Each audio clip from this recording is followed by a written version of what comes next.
boy do I have a treat for you guys today. Your eyes are not deceiving you. What you're looking at is a 2011 BMW M3. Now, anybody who's a BMW enthusiast knows that when you see an M badge on a BMW, you better get out of the way. M basically stands for motor. This is the company's in-house performance division.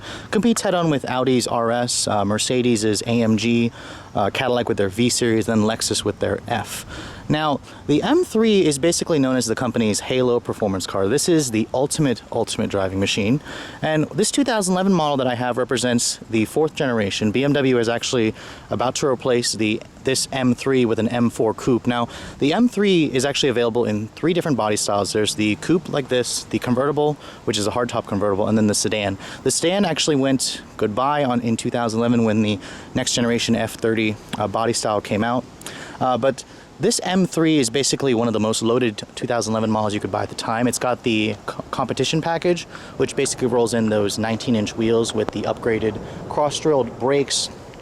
You have the carbon fiber hood on the roof, which means you don't get a sunroof with this vehicle. It's kind of designed to lower the center of gravity.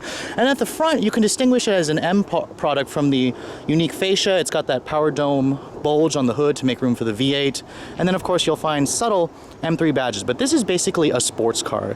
You can distinguish it as kind of like a sports car body compared to the regular 3 Series, basically from its fatter tires in the back. This vehicle is rear-wheel drive only. Don't expect to find an all-wheel drive M3.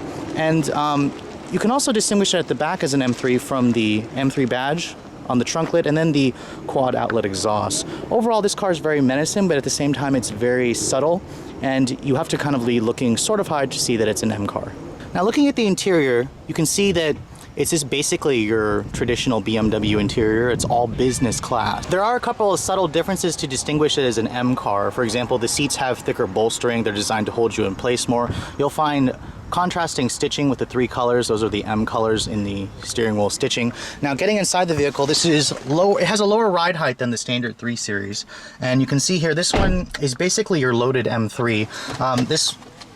This particular one has the comfort package, so it does have the smart entry system. Keep the key fob inside the vehicle. You could insert the key into the slot, but you don't have to start the engine. Just put the key somewhere in here or keep it in your pocket or purse.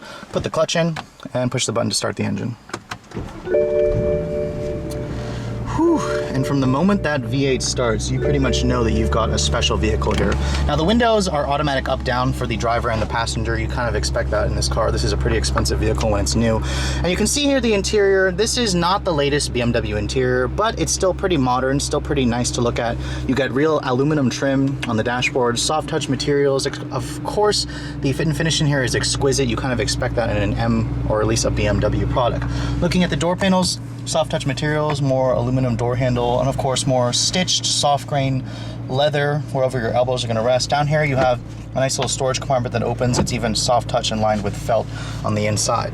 Now, this does have BMW's more later version of their iDrive system. It's controlled via this controller knob right here, which has lots of shortcut menus. This is basically after BMW listened to all the criticism that the first generation iDrive did not have any of the shortcut buttons.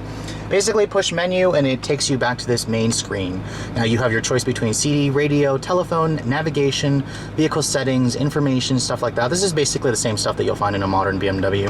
Navigation, the map screen is actually pretty good. It's a wide screen. It's not as big as what you'll find in some of the newest BMW products. And surprisingly, when you put it into reverse, you actually don't even get a backup camera on this car. Although BMW does give you parking sensors, but no backup camera. For $65,000 brand new, I kind of expected that, but this is an M product. When you look at the steering wheel, it's got its own unique steering wheel. Again, you can see the contrasting stitching and then the fat bolstering extension. The leather feels very smooth. The M cars will have an 8,400 RPM redline. That redline actually does go higher as the engine comes up to temperature. And then of course, all M cars will have this little button right here, the little M button. You push that M button there into their M drive mode, where you can actually select how much power you want the engine to be making. You can change the stability control into M Dynamic, Sport Plus, Comfort, stuff like that. You can adjust the stability control to have like a competition mode where I'll let you do some sliding, let you have a little bit of fun before it reins in to stop the fun. Now, when you look at the rest of the interior ergonomics, you have pretty good labeled buttons, dual zone automatic climate control, a CD player, pretty good premium audio system, typical BMW cup holders that are kind of meant for tiny cups. When you look at the glove compartment, it is lined with felt. It is damped. It's a pretty good size. Looking at the center console right here, you have your USB, your aux port, and somewhat tiny storage. The leather here is nicely padded.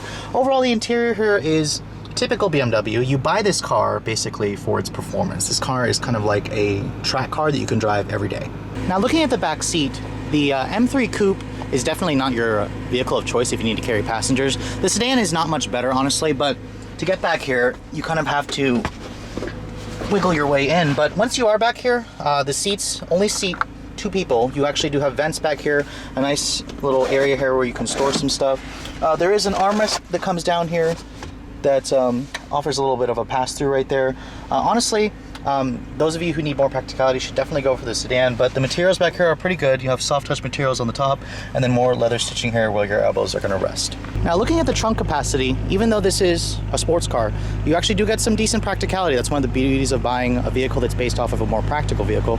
Opening the trunk reveals about 11 cubic feet of space. The seats do fold down 60/40 and offer that little pass-through. Overall, this is a still relatively practical vehicle.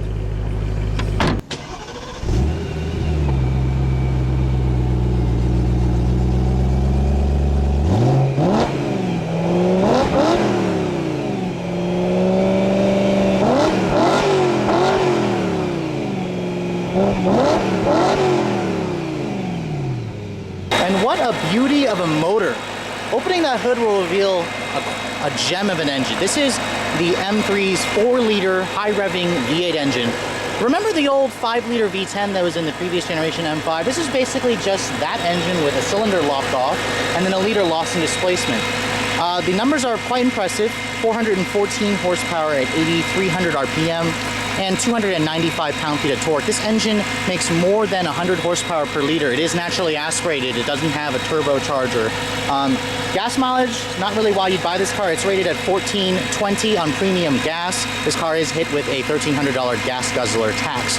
With rear-wheel drive, and my test car has the 6-speed manual. Let's take a look at how it all works together. Now, as you all probably expected, this car makes me giggle like a little girl, so I'll be quite excited to show you guys how the Ultimate 3 Series drives. So let's find out, shall we?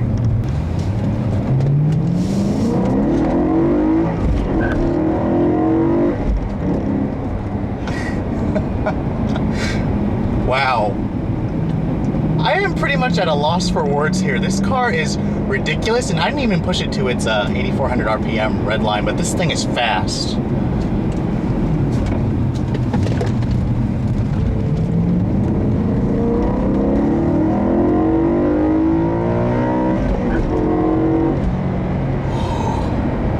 Holy smokes.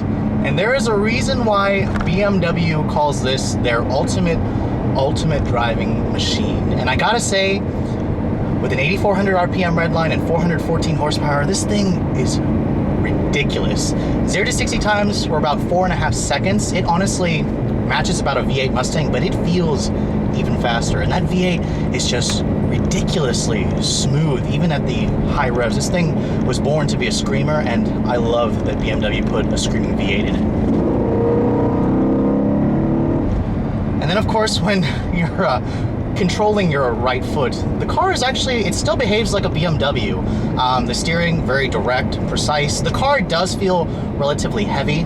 If you guys can remember, compared to the old 3rd generation M3, this car is 300 pounds heavier. But that doesn't say it's slower, because it's got way more power. The steering offers a lot of feedback, and the ride quality is that typical balance between BMW's Sublime and good handling.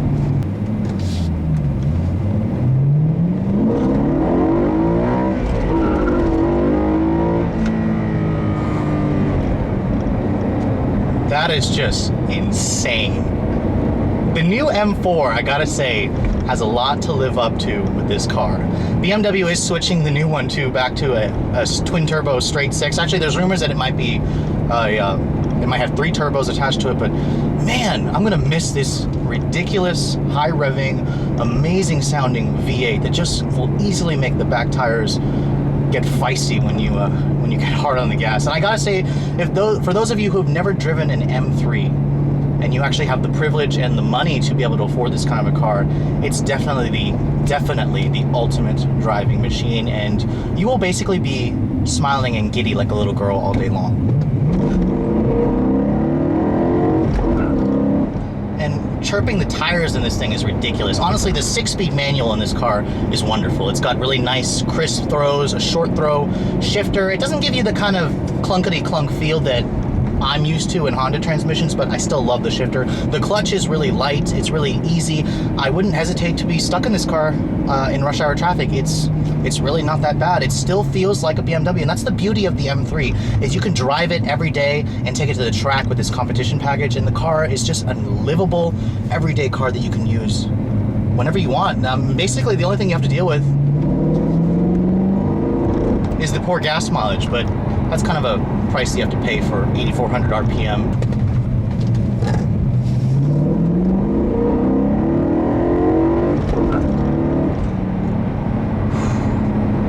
Wow. So there you have it. We've come to the conclusion of this review, and this is my first time driving an M BMW, and I gotta say, it lives up to the reputation, all the hype that these M cars basically give you when you buy one.